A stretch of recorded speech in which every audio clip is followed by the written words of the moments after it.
الرجیم بسم اللہ الرحمن الرحیم۔ محترم اساتذہ کرام، والدین اور میرے ہم مکتب ساتھیوں، السلام علیکم۔ میں ملائکہ امبر، میں آج ایک بہت اہم موضوع پر آپ سے بات کرنے والی ہوں، وہ ہے عورت اور اسلام۔ میں لڑکی ہوں، مجھے آزادی ملی ہوئی ہے اسلام کی وجہ سے۔ اسلام نے مجھے عزت، اہمیت، اچھا اور قابل احترام مقام دیا ہے۔ ہم سب نے سنا اور پڑھا ہے کہ اسلام سے پہلے عورت کا نہ تو کوئی رتبہ تھا، نہ عزت اور نہ ہی اہمیت۔ عورت کو کیڑے مکوڑوں جیسا سمجھا جاتا تھا۔ جب کسی گھر میں بیٹی کی پیدائش ہوتی تو اس گھر میں ایک موت جیسا نظارہ ہو جاتا تھا۔ لڑکی نہیں، کیسے؟ ایسے نہیں ہو سکتا، یہ ممکن ہی نہیں ہے۔ پھر ایک آواز آتی تھی، مار دو، دفن کر دو۔ پھر اس پھول جیسی کلی کو زمین میں دفن کر کے موت کا نظارہ دیا جاتا تھا۔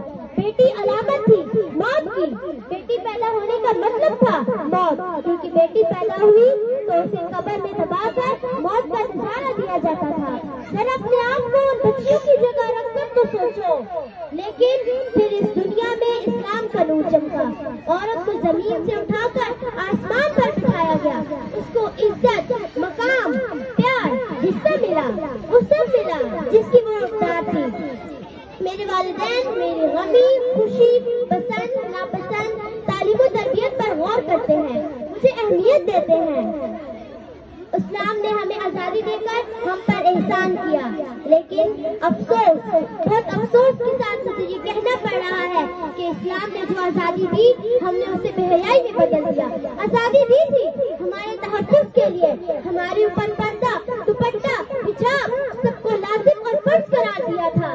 آج باہر نظر دوڑائیں، عورتیں پینٹ شرٹ، تنگ کپڑوں میں اپنی نمائش کرتی نظر آ رہی ہیں، اور ان کے بھائی، باپ اور شوہر آنکھیں بند کر کے انہیں ایسے گھومنے دے رہے ہیں۔ ہم نے آزادی کو بے شرمی، بے حیائی کا لبادہ اوڑھ کر توہین کی ہے اس آزادی کی، اس اہمیت کی جو اسلام نے ہمیں دی تھی۔ عورت کو اپنا آپ ایسے رکھنا چاہیے، اگر سامنے سے مرد گزرے تو وہ مرد اپنی نظر جھکا کر چلنے پر مجبور ہو جائے۔